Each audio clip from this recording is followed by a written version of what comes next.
Saya bagi kamu satu example yang sangat nyata. Di kalangan kita saya tahu ya, sudah tentu kita pergi ke confession.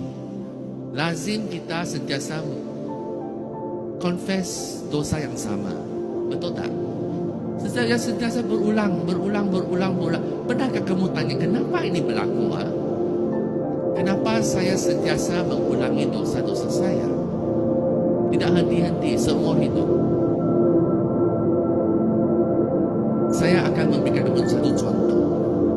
Bagaimana kita mau satu perubahan, khususnya dalam perjuangan untuk menjadi murni, dalam untuk mengawal dosa dan nafsu kita.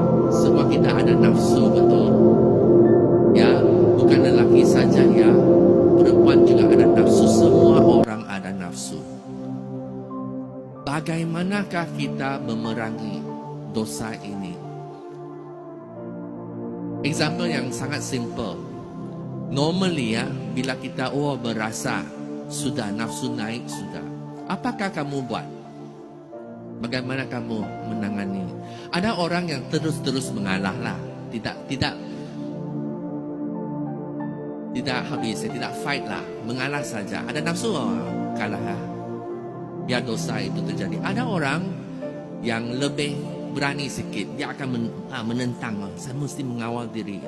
Saya tak mau fikir ini, tak mau fikir itu. Tetapi akhir-akhirnya jatuh lagi.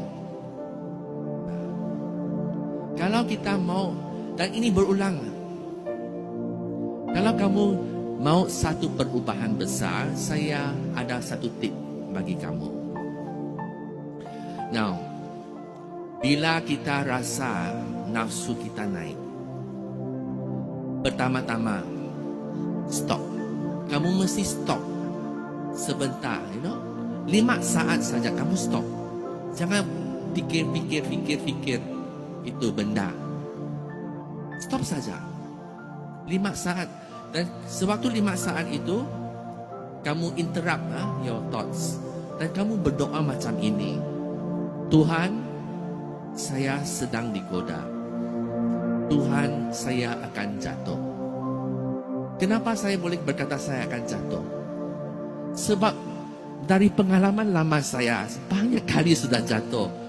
Sudah tentu saya akan jatuh. Akui ini di depan Tuhan, saya akan jatuh.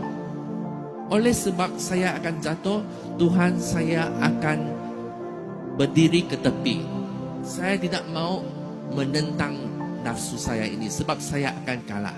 Kamu tahu kamu akan kalah. Saya tahu saya akan kalah. Jadi saya menyerah. Saya akan berdiri ke tepi. Dan Tuhan, kamu datang, kamu tentang, kamu lawan nafsu ini. Jadi kamu macam ini. Jangan kepo. You know what's kepo? Jangan, orang Cina bilang kepo. Jangan pandai. Tunjuk pandai lawan ini. Sebab kita dari pengalaman kita berkali-kali, bertahun-tahun sudah kalah. Mau lagi? Kan bodoh.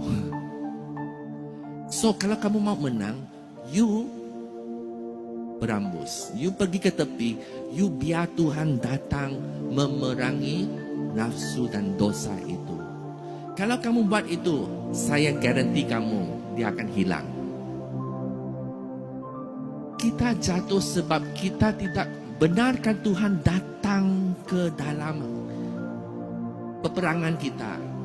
Kita masih anggap Tuhan macam di luar. Kita jatuh, I'm sorry. Sudah, ambil Tuhan, suruh dia masuk ke tengah-tengah itu.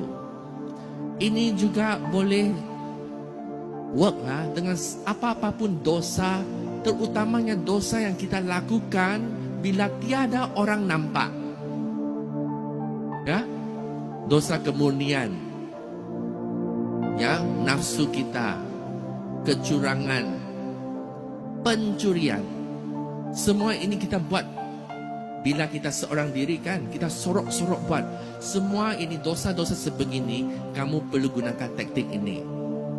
Bila kamu rasa diri kamu begitu ditarik oleh itu, kamu mesti stop.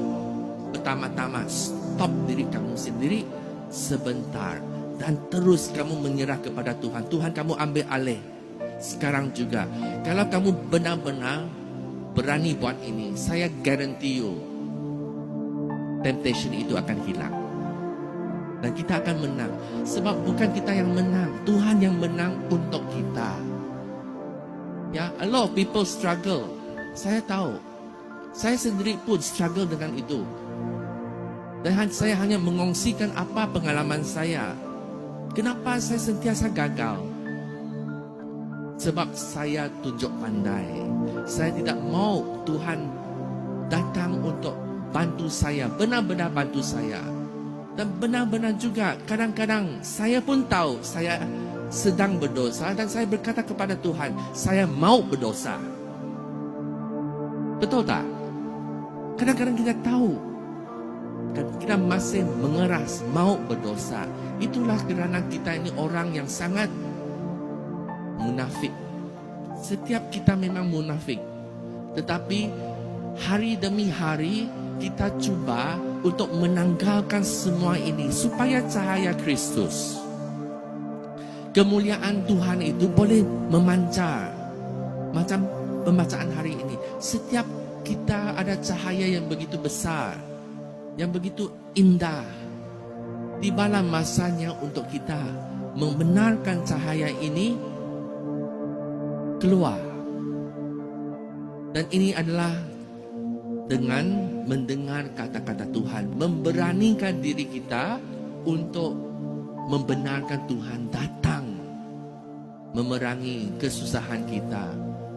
Same thing also, kalau kamu berduka cita, patah hati, depression, semua itu, suruh Tuhan datang. Suruh Tuhan untuk bantu kamu benar-benar jalan ke tepi. Semoga Tuhan hari ini memberkati kita ya dengan rahmat yang baru. Semoga land kita benar-benar macam springtime, macam musim bunga yang akan berbuah pada musim Paskah, yaitu buah kebaikan, buah kehidupan yang Tuhan akan menang dalam kebangkitan Tuhan. Semoga Tuhan memberkati.